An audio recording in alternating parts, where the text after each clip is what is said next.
નમસ્કાર પશુપાલક મિત્રો, હું છું ડૉક્ટર NN પઢાર અને અમારી વર્લ્ડ વેટ નોલેજ ચેનલમાં આપનું હાર્દિક સ્વાગત છે।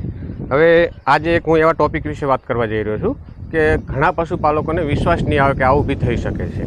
હવે મારી પાછળ જે ભેંસ બેઠી છે એ 10 મહિના ગાભણ છે। 10 મહિના ગાભણ છે અને ઘણી વખત આપણે એવું વિચારીએ કે હુવા રોગ વિયણા પછી જ થતો હોય છે, કેલ્શિયમ ડાઉન વિયણા પછી જ થતું હોય છે, પણ ઘણા એવા કેસોમાં કેલ્શિયમ ડાઉન થવાના ઘણા એવા કેસ અમને બી મળે છે કે આ 10 મહિના પ્રેગ્નન્ટ છે અને એનું કેલ્શિયમ ડાઉન થઈ ગયું છે। હવે કેલ્શિયમ ડાઉન થવાના કારણ શું અને પ્રેગ્નન્ટ ભેંસની અંદર કેલ્શિયમ ક્યારે ડાઉન થાય અને ડાઉન થાય તો આપણે શું કરવું જોઈએ અને ડાઉન ના થાય એના માટે પહેલેથી આપણે કયા પગલાં ભરવા જોઈએ। હવે આ જે ભેંસ છે એ 10 મહિના પ્રેગ્નન્ટ છે અને આજ રાતથી બેસી ગઈ છે, અમે આવીને ચેક કરી તો એનું ઓલરેડી કેલ્શિયમ ડાઉન છે। એટલે ઘણા પશુપાલક મિત્રો એવું વિચારતા હોય કે ભેંસ વિયાય અને એના પછી જ હુવા રોગ થતો હોય છે, પણ આ ગાભણ ભેંસની અંદર પણ હુવા રોગના લક્ષણો ઘણી વખત દેખાતા હોય છે। હુવા રોગ મતલબ કે કેલ્શિયમ ડાઉન, મિલ્ક ફીવર આપણે વેટરનરી ભાષામાં કહીએ। હવે કેલ્શિયમ ડાઉન થવાના કારણ શું? ઘણી વખત પ્રેગ્નન્ટ ભેંસોની અંદર છેલ્લા 2 મહિનાની અંદર જ આવા કેસ જોવા મળતા હોય છે। વિયાવાનું બાકી 2 મહિના બાકી હોય ને આવા જ કેસ જોવા મળતા હોય છે। તો છેલ્લા 2 મહિના કેમ?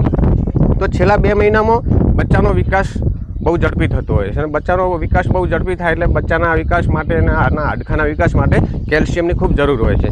તો જો એના લોહીની અંદર, એના શરીરની અંદર પૂરતું કેલ્શિયમ ના હોય તો બચ્ચાના વિકાસ માટે ઓટોમેટિક કુદરતી રીતે બચ્ચાના વિકાસ માટે લોહીનું અને હાડકાનું કેલ્શિયમ ખેંચાઈ જતું હોય છે અને લોહીનું અને હાડકાનું કેલ્શિયમ ખેંચાય એટલે ભેંસ મિલ્ક ફીવર કે હુવા રોગ જેવા સિમ્પટમ લક્ષણ બતાવી અને બેસી જતી હોય છે। એટલે કેલ્શિયમ ડાઉન થવાનું કારણ આ બી એક હોઈ શકે।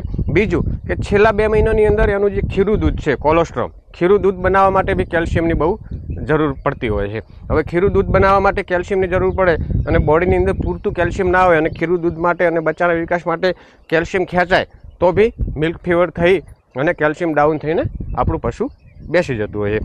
હવે કેલ્શિયમ ડાઉન થવાના કારણો શું? કે બોડીની અંદર પૂરું કેલ્શિયમ ના હોય અથવા તમે ખોરાકની અંદર કે જે પણ ઘાસ કે દાણ કે જે આપતા હોય એની અંદર પૂરતા પ્રમાણમાં કેલ્શિયમ ના મળતું હોય અને કેલ્શિયમની જરૂરિયાત વધારે હોય છેલ્લા 2 મહિનાની અંદર બચ્ચાના વિકાસ માટે, તો આ પરિણામ આવતું હોય છે। હવે કેલ્શિયમ ડાઉન થાય તો શું થાય? કેલ્શિયમ ડાઉન થાય તો પશુ એસ આકારની ઓળ વાળી અને બેસી જતું હોય છે।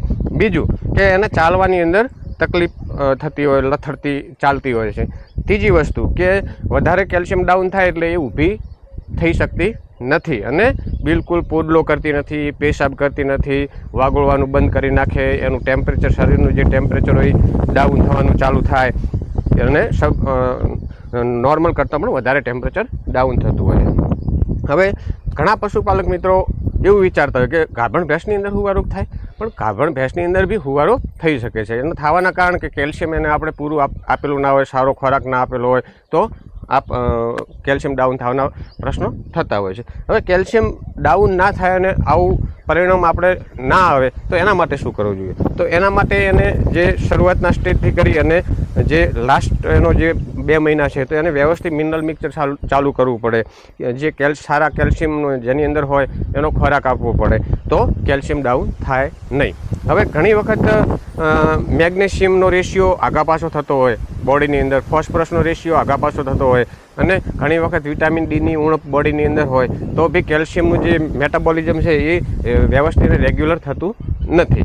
હવે આવા કેસ મળે તો ઘણી વખત મિસડાયગ્નોસિસ બી થતું હોય છે પ્રેક્ટિશનરોને, કારણ કે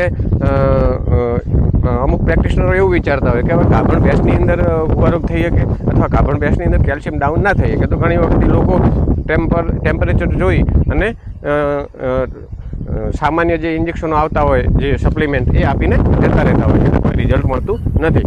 પણ આવો કેસ હોય ખેડૂત મિત્રની અને છેલ્લા 2 મહિનાની અંદર કે જે 8, 9, 10 જે મહિના જે છેલ્લો સ્ટેજ છે એની અંદર પણ વધારે આ જોવા મળતો હોય, તો આવો કોઈ કેસ ખેડૂત મિત્રના ઘરે થાય અથવા કોઈ પ્રેક્ટિશનર ત્યાં જાય તો ખાસ તમારે ચેક કરવું કેલ્શિયમ ડાઉન છે કે નહીં। કેલ્શિયમ ડાઉન થવાના જે લક્ષણ છે, જે એની મજલ છે એ સુકાઈ જવી, એનું જે શ્વાસ લેવાની ક્રિયા છે એ બહુ ધીમી થઈ જવી, ઘણી વખત આફરો ચડેલો હોય એવું દેખાય, પછી જે એનો જે પોડલાનો ભાગ છે એ ઢીલો છૂટી જાય અને પોડલો કરે નહીં અને પેશાબનું એક પણ ટીપું ના કરે. ઊભું થવાની અંદર એ અક્ષમ થઈ જાય અને જો ઊભી થાય તો તરત ઊભી થઈને બેસી જતી હોય અને જો ચાલવાનું ચાલુ કરે તો લથડતી એકદમ બિલકુલ એના શરીર ઉપર એનો કંટ્રોલ ના હોય એ રીતે ચાલતી હોય છે. જે એની આંખોની જે કીકી છે, આંખો ઊંડી જતી રહી હોય, ડિહાઇડ્રેશન જેવું લાગે, તમે એને બોડીને અડો તો કોઈ રિસ્પોન્સ ના આપે, આવા બધા લક્ષણો કેલ્શિયમ ડાઉન થવાના દેખાતા હોય છે. હવે કેલ્શિયમ ડાઉન થાય તો છેલ્લા સ્ટેજમાં શું કરવું જોઈએ? તો કેલ્શિયમ ડાઉન થાય તો આપણે એને CBG ને એ બધું આપતા હોઈએ છીએ. અને હવે આવા કેસની અંદર ખેડૂત મિત્રોને અને પશુપાલક મિત્રોને ખાસ આપણે મિનરલ મિક્સર ખવડાવવાની અને કેલ્શિયમની ઉણપ ના થાય એવા ખોરાક ખવડાવવાની વ્યવસ્થિત આપણે એને સલાહ આપીશું. હવે આવા કેસની અંદર કોઈ પણ ખેડૂત મિત્રને કે આવો કેસ આવે તો ગભરાવાની કોઈ જરૂર નથી. વ્યવસ્થિત તમે ડૉક્ટર બોલાવી અને એની ટ્રીટમેન્ટ કરાવો અને ટ્રીટમેન્ટ કરાવી અને ડૉક્ટર વ્યવસ્થિત એને કેલ્શિયમની બોટલને એ બધું આપશે અને એ તરત જ એનું રિઝલ્ટ મળી જશે. અને તમારે તમારા પશુને વ્યવસ્થિત મિનરલ મિક્સચરને સારો કેલ્શિયમવાળો ખોરાક ને એ બધું આપવું જોઈએ, જેથી કરીને આપણા પશુને છેલ્લા સ્ટેજની અંદર કેલ્શિયમ ડાઉન ના થાય. થેન્ક યુ પશુ.